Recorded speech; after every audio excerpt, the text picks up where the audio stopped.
If you're currently a business owner or you're looking to build an online business, then this video is for you.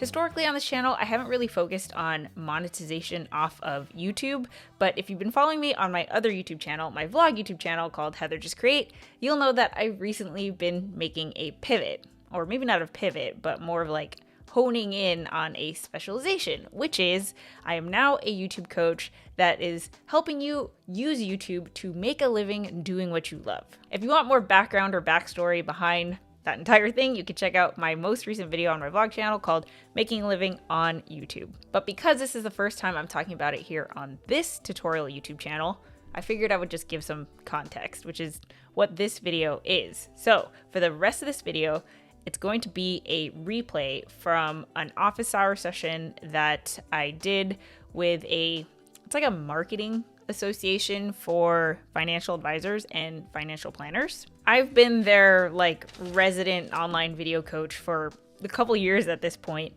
and I was basically explaining to them this whole thing that I'm about to get into, which is the passion economy. And the reason why I think it's relevant for you who is watching this is that content creation and being a content creator is the fastest growing type of small business. And when we think of a content creator being successful and making a full-time income, we immediately think of the most common way or the most popularized way of doing that, which is to gain a bunch of subscribers and views and monetize off of a large audience. However, there is another path, there is an emerging path where there is data to show that this is how money is now flowing, which is applying the passion economy business model that focuses not on the volume of a community, but the depth. So basically the approach is, instead of always focusing on how to grow your YouTube community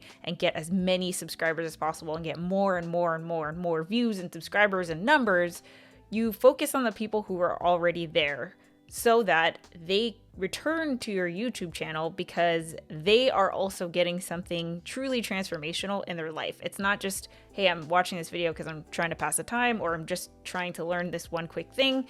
No, they're sticking around to the point where they are willing to pay for a product or service that you offer because they trust you and they've built a relationship over time through your YouTube channel. That is a completely different way of approaching how to do YouTube, but to me, it's so much easier to wrap your head around numbers that are like 10, 50, 100, 1,000 than 100,000, millions, and beyond. Now, back to the replay that I'm going to be showing you in the rest of this video.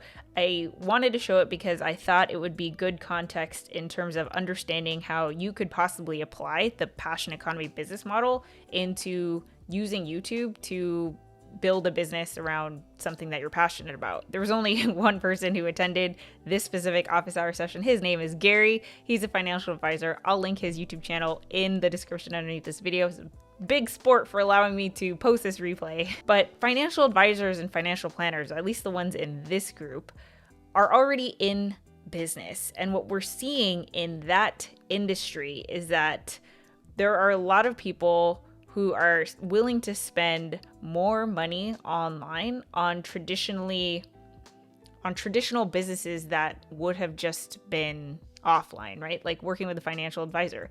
I can tell you from personal experience, Tom and I have a financial advisor that we actually met through this group, and you know, it would be awesome if we met one day, but she's in Colorado, so I don't think that we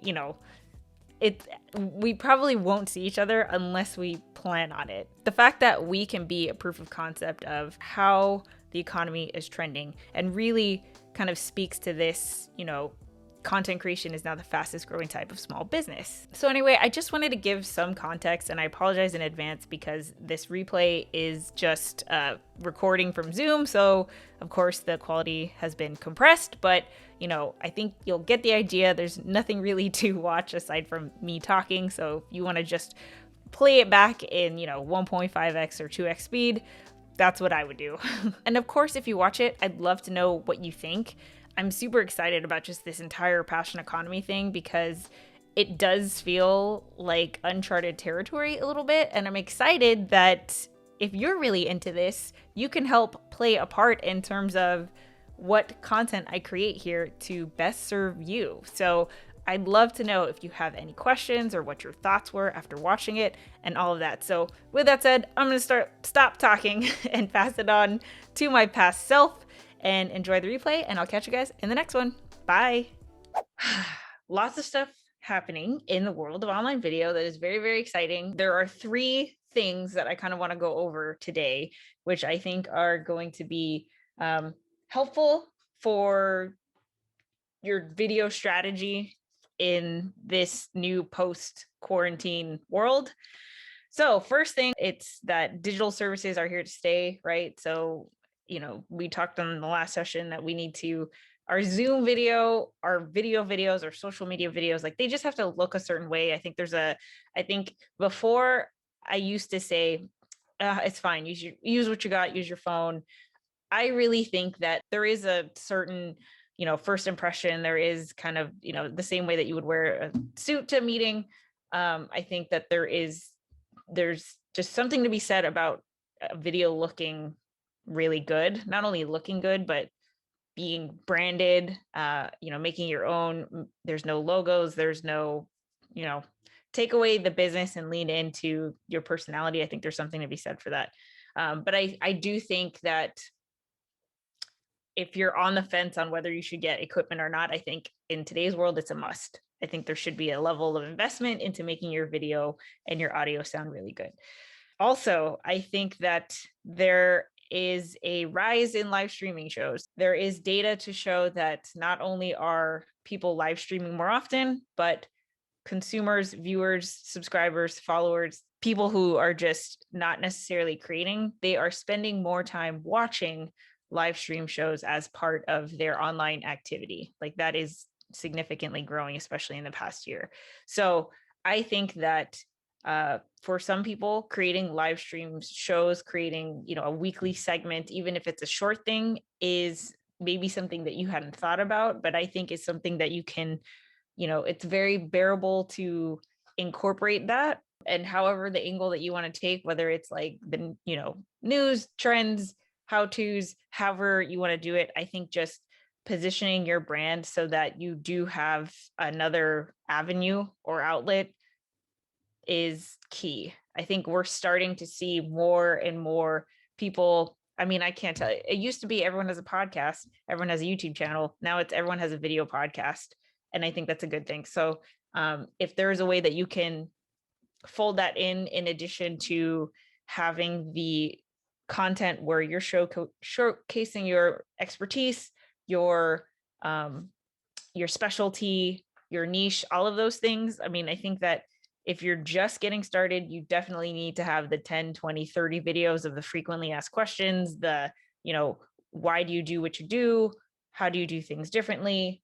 What's the, first 10 steps on the journey of even working with you in the first place? I think there needs to be the informational, educational aspect that every channel should have, regardless of, just if you're trying to build an online brand, you need to have that no matter what. Regardless if you're trying to rank the videos or anything, someone who's going to go down the rabbit hole is going to expect to see that stuff. So I think starting there, but then I think showing that you're relevant, showing that you are playing in this new world of digital content. I think doing a live stream show is getting ahead of it. Even if you have no idea what you're doing, you are ahead of the game if you start today. Okay. That's the second one.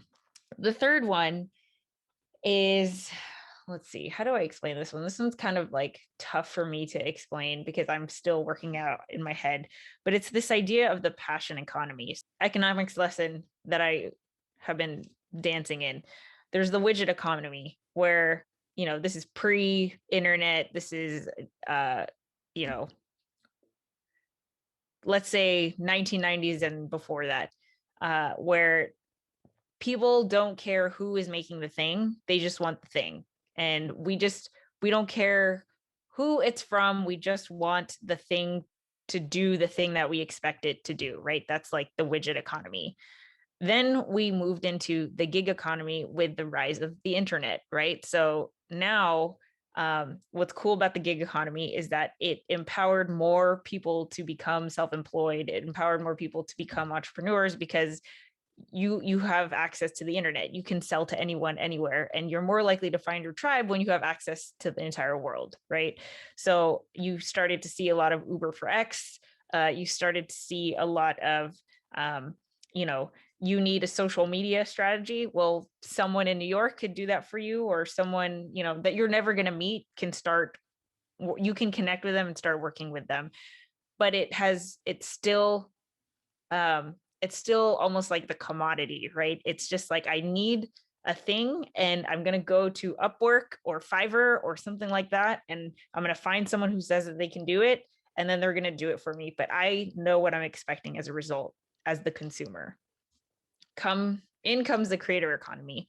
Creator economy is now you have these people that are building online brands. They are, you know, building communities off of creating digital content. They're able to position themselves on YouTube, Instagram, you know, all these other platforms of being an expert in their field. They're, you know, even when COVID was happening, you had people that just went from 0 to a million making videos about how to get your stimulus check and all these things. And it's just providing information and content to people at a mass scale because anyone has access to these distribution platforms. And so we're figuring out, how do we optimize our videos for search? How do we put on, you know, these keywords? How do we make our videos as snappy as possible so that, you know, it's optimized for short attention spans and all of these things?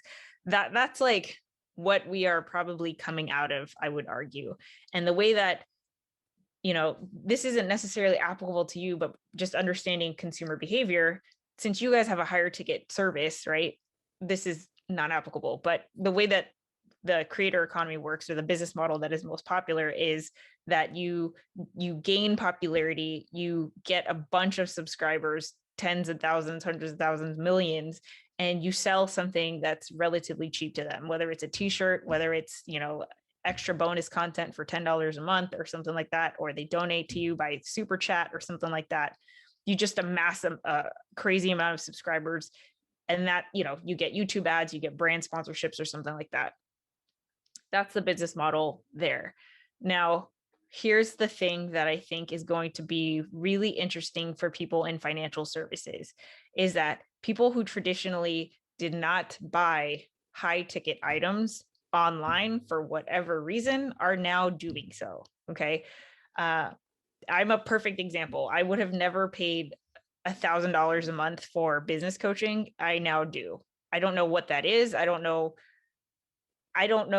you know, was it because my comfort level, like I just started to see other people do it? Was it because I spent enough time with this person's content that I ended up hiring them? You know, I think there's a lot of factors to be said here. I think there is a trust that is inherently there, because now we know what these platforms like Teachable and Podia and Patreon are, whereas before they were new, we didn't know what they were. But in this new passion economy, right, it's not so much about amassing a crazy amount of viewers and trying to monetize off of a large audience. It's about focusing on a smaller niche audience and increasing the depth between each person. And this is where I think this is where you guys are going to shine. Okay. Those in financial services that have traditionally provided a service that is so, you know, concierge, so in person, that experience is now thriving in the online world. People are now willing to pay for it. People are now willing to spend, they're willing to buy high ticket service and products online more so than ever. And I think that's where the trend is going. So what does that mean for you? Who cares whether you get 10,000 views? Like, I know it can be discouraging when we put all this, you know, effort into our YouTube videos and they don't get that many views. But as long as you get 10 people, right? If you get the right people, even though it has low amount of views, but the right people see it and they see your brand consistently, it's not so much that you're trying to prove yourself, prove your expertise or showcase what you know, because honestly, if you are labeling yourself as a financial advisor, that's expected anyway. The way that you're going to kind of convert people is by showcasing you, right? In a world where other people are offering the same thing that you are offering, the thing that's going to differentiate you versus somebody else is you, your personality, your story, your experience, your hobbies, even your lifestyle, your values. That's the thing that's going to differentiate from everything else.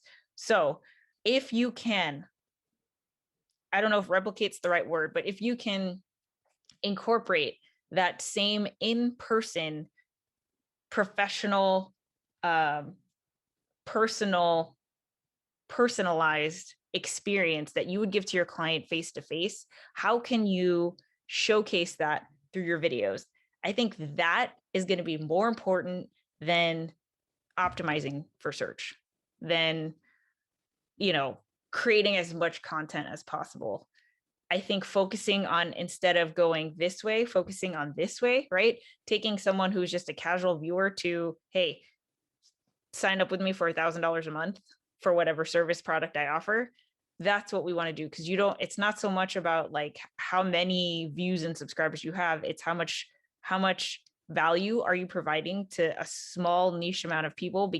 And the reason why they're so niche is because they gravitate to you for you, right? Even though they can get that thing from somebody else, they want to go to you and they're willing to pay a premium for it. The video strategy completely changes, because it's not so much, I don't have to make a video about 10 tips for how to grow on YouTube. The equation to figure out is, how can I showcase more me in my videos and do it in my style? So like literally, before this call, I was talking to a client who's a fitness like trainer, and all his videos are about fitness. And it's like, okay, well, table stakes, right? Like every fitness trainer is going to have the video about like, how do we get six pack? Like that's expected. But this particular fitness trainer has also been a fitness trainer, gym owner of a brick and mortar gym for the past 30 years. Okay. He's 57. He's going to have experience that your normal millennial fitness influencer who has online programs is just not going to have. Not to say that either is better or worse, but it's a different clientele, right? It's just different. Like the fitness influencer is just not going to have the life experience, or it's just going to have like, different lifestyles, different goals, different kinds of people that are going to gravitate. So I told him, stop making the videos about like, food plans and fitness routines, and start making the videos about what it's like to actually get coached by you. What was it like to be in your gym in New York in like the year, I don't know, 2015? Like, what is a typical gym session like with you? Now, how do you, create that experience through video? That's unfortunately, for better or worse, the part that you have to figure out, right? Like there is no formula for that, because if there were a formula, then everyone would do it and this wouldn't exist, right? But that's the fun part of, that should be the fun part of this, is like, okay, cool. We don't have to spend time trying to optimize for search and just like, proving our worth and showcasing that we know what we know.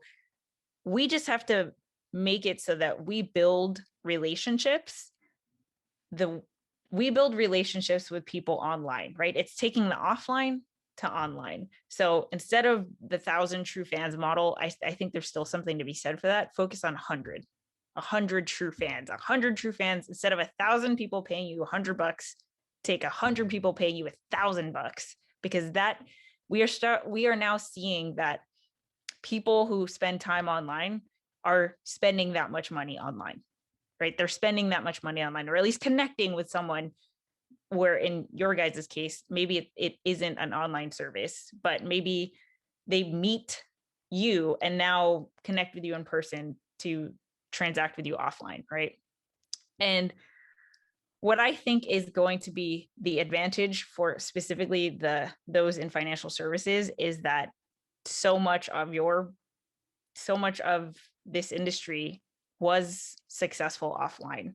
And the tricky part, this is why I thought it was important to talk about this to get ahead of this trend, is people are now trying to figure out how to take the offline experience online.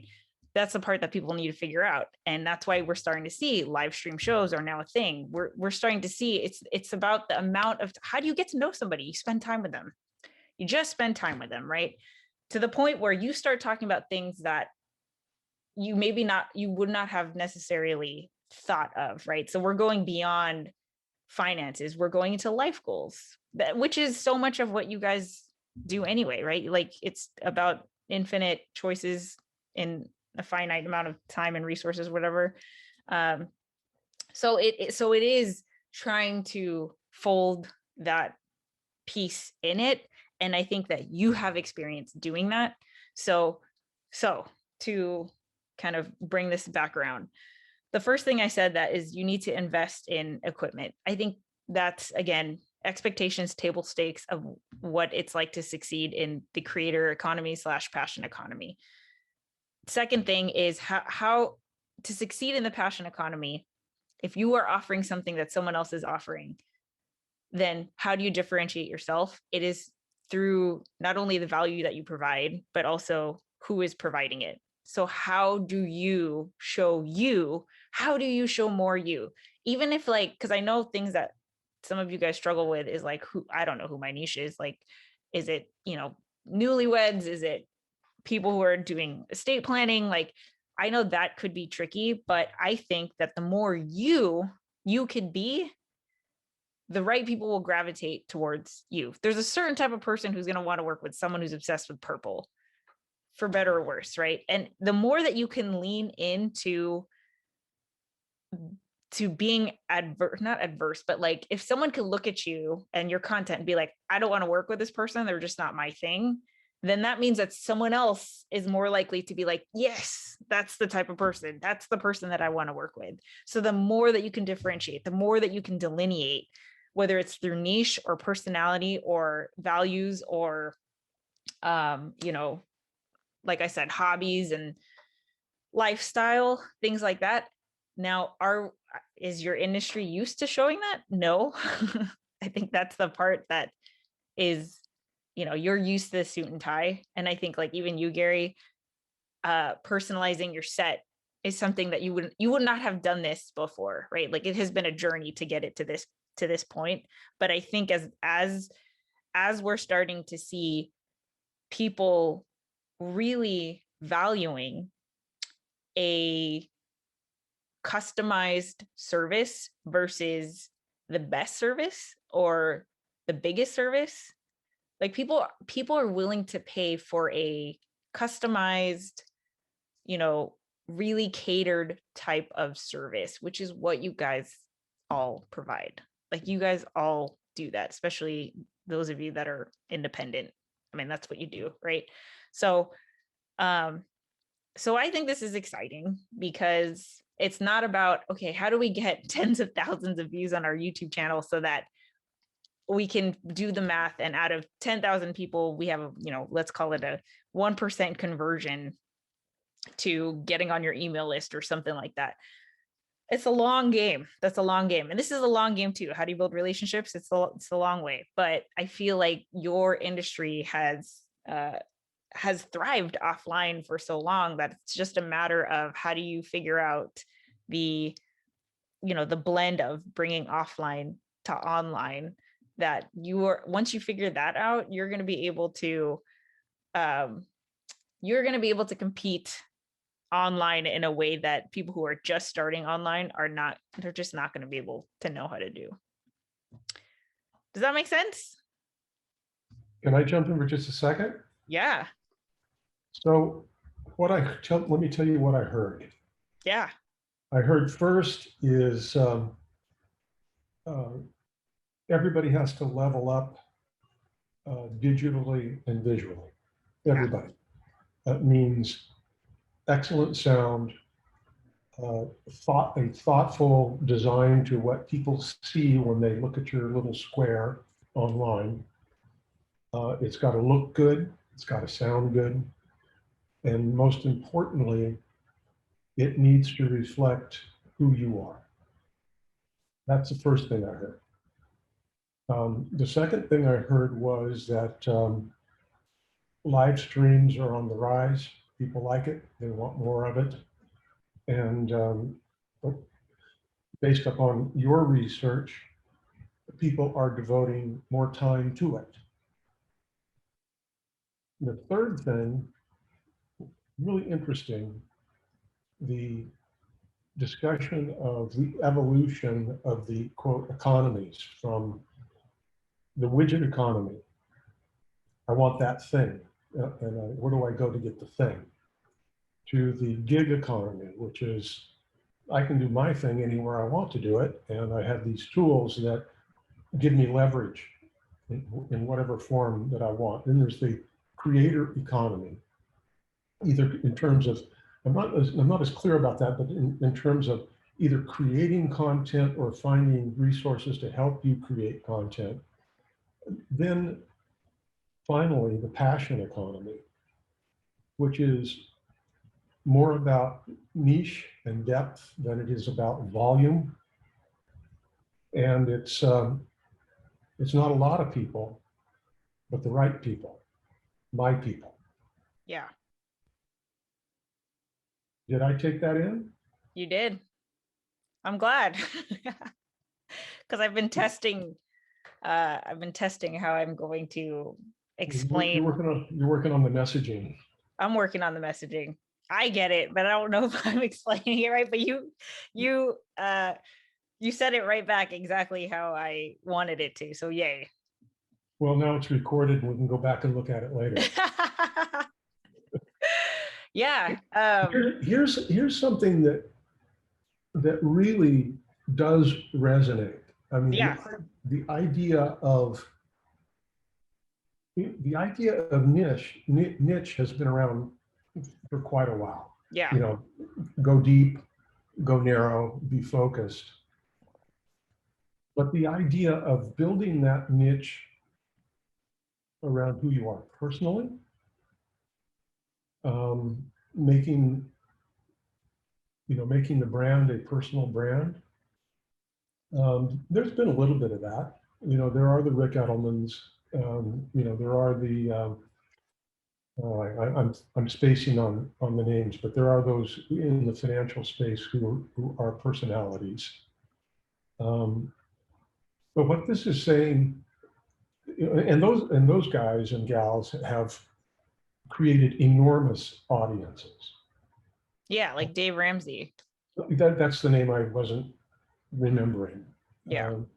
Yeah, he's creator economy. Like it's just create a crap ton of content and put it out there, and people are bound to trip on your content and then subscribe, and then now because you've amassed this crazy amount of numbers, even if you drop a $50 course or a $10 book or what have you, you can sell a lot of little things to a huge audience and make a lot of money doing that.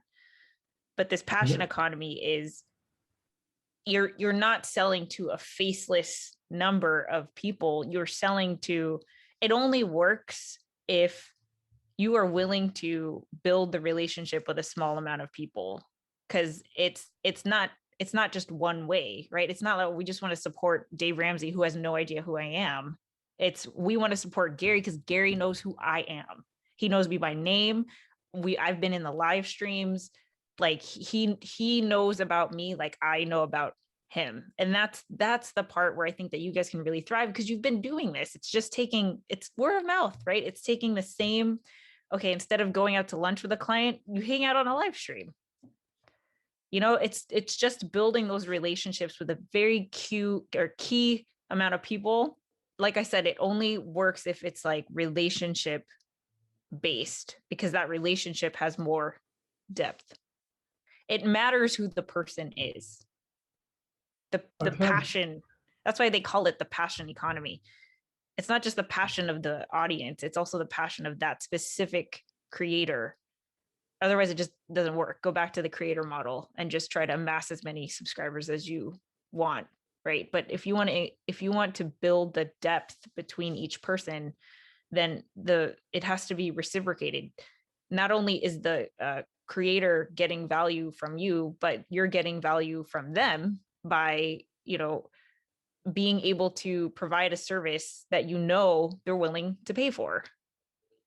Like, it's just, and to me, hearing this, like when I first heard this idea, it makes sense. But the crazy part is that there's data to prove this now, right? There's data to prove that there used to be a lot of skepticism with transacting online, but now people are spending more money online off of things that they would have traditionally spent offline. So like gym memberships. Well, people are buying, $1,000 group fitness programs that they just do on Zoom now. And a part of that is because of quarantine and we just couldn't go outside and stuff. But like I said, I think a part of digital services is going to be here to stay. The fact that it's so convenient, quarantine kind of like really opened our eyes to this other way of doing business. And I think it's here to stay. And by all numbers, the passion economy is it's just all significantly increasing, where you're not only seeing the depth of one person spending more money, but also they're spending more money, not just on one person, but on multiple creators. So maybe they spend $1,000 on a business coaching program, and now they're spending $1,000 on a fitness thing, all online. I have some evidence on this. Some of it is evidence, some of it's anecdotal. Yeah. When everything shut down a year or so ago, the city of South Pasadena was really concerned. We're going to lose all of our sales tax revenue. Businesses are shutting down. People have to stay home. A year later, we found that people didn't stop spending. They just shifted where they were spending. And the city's revenue from sales taxes wasn't hammered like we feared that it was going to be. We got more than we thought because people were at home and they were still spending. So the consumption, the demand for services, goods, and experiences is still there. It's still there. We're just consuming them in a different fashion. To wrap it up, especially for you, Gary, luckily, like, you can check the boxes of like, hey, everything looks good. I just have to do more of it, spend more time with the people. And that's going to be the tricky part. I think the live streams, like, I've seen this from personal experience, even if it's just the one person and you know them by name, like there's something about that acknowledgement that makes them feel special, that makes them want to keep coming back for more. And then now you're spending time with them over, a period of weeks where it's only natural for you to be like, hey, let's talk, like, how can I help you? Blah, blah, blah. Right. So I think that's where the live stream can really help take things to the next level. I think the YouTube videos, the pre-recorded content is great for exposure, right? Awareness that you even exist. I think we can play around with the delivery and how do we incorporate more of my personality into the pre-recorded content, fold in live streams. So now you can interact with people in real time. You can interact with people that you just can't interact with them through the pre-recorded content, right? Because obviously it's two-way real-time interaction, which is why I think the live stream is a key component. And then after that, now you're getting to know everyone on. I can list the regulars of the couples table, like I know exactly who they are, I know where they're from. And that takes a while, but luckily the consumer is primed for it. Like, they're showing that this is what they want. So I think it's exciting. It is. I find it actually very inspiring. Oh, great. Awesome. Very inspiring. Cool. And I think, to your point, from the last session about, we're talking about investing in the tools. You know, it's not really feasible to live stream without the right tools. Yeah. You know, you're a fan of Ecamm, and I'm building to that. And I know you're a fan of the Stream Deck and how that can essentially put an entire television studio sitting right on top of your desktop. And thinking through how those tools are used. You know, how do I want that to be expressed? What do I want to bring up? What do I want to show? That's the learning curve. That's the investment. It is the hardware. It is the software, but it's the brainware in figuring out how I want to present myself and what I want to present using those tools. And that's, so here's the last part to this, which yeah. I think is very, very, very exciting, especially for you guys in financial services, is that taking this business model, okay, that has been proven and it's trending towards this way, and there's a growing, you know, demand here for services to be offered this way. If you started now and you took this approach with, you are folding in content creation into your business. It is part of it. It's not just a marketing thing. It is part of it, right? You are delivering the service digitally by interacting with people through live streams, through pre-recorded content, by offering the content in the first place, right? If you see it that way and you start now, here's the thing. You are future-proofing your business, because not only are people are able to discover your content forever, as long as it's online, right? Also, the way that people build relationships is by spending more time. So instead of just like, oh, I just found Gary right now, I only have like, you know, 10 videos to watch, compared to a year from now, there's going to be hundreds. Like I could spend that time and still get that feeling of, oh, I feel like I know you, even if you aren't doing it in real time, because that library of content is going to be there. But the other thing is, what we know to be tried and true, regardless of anything, since the beginning of time, is word of mouth, is the tried and true way of building business. It is. It just is, and it always will be. And if you offer this like concierge type of service where you are building such strong relationships with 100 true fans, guess what? They're more likely to tell someone in their circle. Like, they're more likely, who cares whether you get 10,000 views? If that person tells someone else in their network, you've got another client. And if that person tells another person, then you've got another client. Like, now you're taking that word of mouth offline to online. And that's why I think it's so exciting, because even it's just like, instead of chasing the numbers, you're chasing, you know, it's like, it's more about how do we build the relationship instead of chasing. It's like, how do we? It's so cool. My advisor does this live stream. You should check it out. My advisor does a live stream. Yeah, exactly. Like, how easy is that to be like, do you want to get a taste of the person, you know, like, of what this person is doing, what I'm able to achieve with this person? Here, it's as simple as, let me send a Facebook Messenger thing. Here's a link.